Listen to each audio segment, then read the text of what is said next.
Welcome my dear genius friends. स्वागत है आपका आपकी फेवरेट चैनल मोदी ट्री में।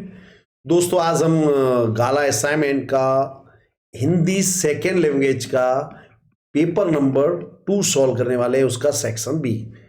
तो जैसा मैंने आप लोगों से वादा किया था कि सभी विषय के पेपर मैं शेयर करूंगा, तो हिंदी गुजराती सभी के पेपर शेयर करने वाला हूं। तो now let's start section B. हमारा पद्य विभाग है। फिल इन द ब्लैंक्स है। मोती और धागा एकाकार के प्रतीक हैं, यानी मोती और धागा मिल करके एक हो जाते हैं। दोनों का एक दूसरे के बिना कोई वजूद नहीं है। बिना मोती धागे के मिले माला नहीं बन सकती। गोपी श्री कृष्ण से निश्चल प्रेम करती थी। निश्चल का मतलब समझिए जी, यानी जिसमें किसी प्रकार की अपेक्षा नहीं हो, किसी प्रकार का छल कपट ना हो। फिल इन द ब्लैंक्स है। मीरा श्री कृष्ण की भक्ति करती थी। गंगा यमुना नदियों का जल ज्योति से ग्रथित है। अब ये फिल इन द ब्लैंक से बनना है हमको। खरा भागा, क्यों भागा? क्योंकि शिकारी कुत्ता उसके पीछे पड़ा था। नवयुग के सपनों में नव सृजन के स्वप्न भरे हैं। अगला है साधु मौन क्यों धारण करते हैं? तो साधु इसलिए मौन धारण करते ताकि यदि कोई उनसे कोई गूढ़ प्रश्न पूछे तो उसका उत्तर देने से वे बच सके। तो ये बहुत ही जो इसमें बताया गया कि जो साधु लोग हैं उनके ज्ञान इतना सटीक नहीं होता है, तो लोगों के प्रश्नों से बचने के लिए जब भी कोई उनसे विकट प्रश्न पूछता है तो कहते हैं आज बाबा जी का मौन है, और इस तरह से बच जाते हैं। महाजागरण गर्जन से किसकी प्राप्ति होगी? तो महाजागरण गर्जन से अविराम चेतना की प्राप्ति होगी। काश्मीरी हवा क्या गाती है? कश्मीरी हवा विलहण की प्रेम गाथाएं गाती है। मतलब विलहण एक महाकवि थे, कश्मीर में इन्होंने कई ग्रंथ लिखे थे, बराबर। तो तोते ने सूखे वृक्ष पर रहने का क्या कारण बतलाया? तो तोते ने कहा था कि इस पेड़ पर जब मेरा जन्म हुआ था तब यह पेड़ हरा भरा और सारे वन में सबसे सुंदर था। बचपन से लेकर अब तक इसने मुझे छाया दी है और हरदम मेरे सुख दुख का साथी रहा है। मैं अपने बचपन के साथी को उसके बुरे दिनों में छोड़कर कहीं नहीं जा सकता। तो अब ये अगला प्रश्न है कि इसमें आप क्या ठीक समझते हो? तो मेरी राय में तोते का कहना 100% सही है। साथी की पहचान बुरे दिन आने पर ही होती है। तोते ने सच्चे साथी का फर्ज निभाया था। लोटा क्या क्या करता था? तो जब प्यास लगती है तो लोटा मांगने पर जल भरकर ला देता है। वह लोगों की प्यास बुझाता है। लोग देखने में तो छोटा लगता है लोटा, लेकिन पर उसमें पानी काफी आता है। मोती और धागे के द्वारा कवि संत रैदास क्या कहना चाहते हैं?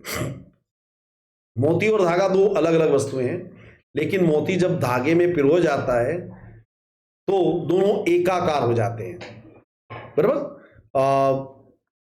इनके माध्यम से कवि कहना चाहता है कि एक समय ऐसा आता है कि भक्ति और भक्त, या कहे इस भक्त और परमात्मा दोनों एकाकार हो जाते हैं।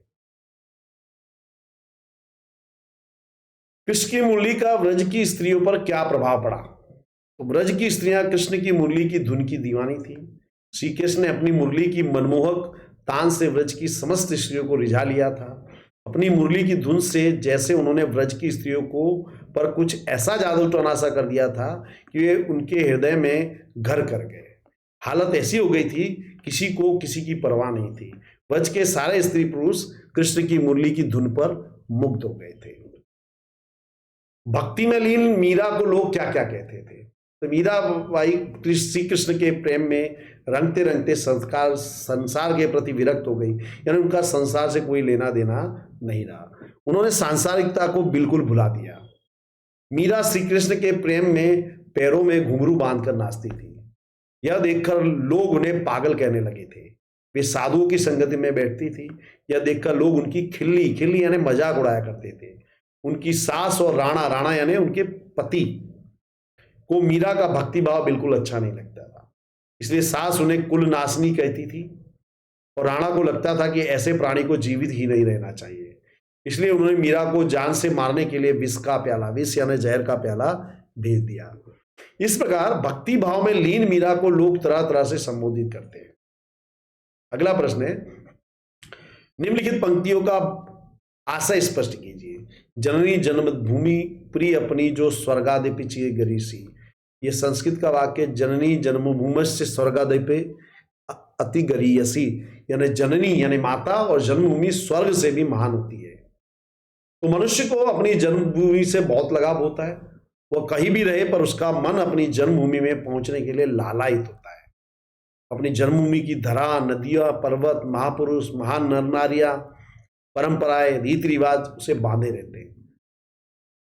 वो अपनी जन्मभूमि के लिए अपना सर्वस्व त्याग करने के लिए तैयार रहता है। तो दोस्तों यहां पे ये सेक्शन पूरा हो रहा है।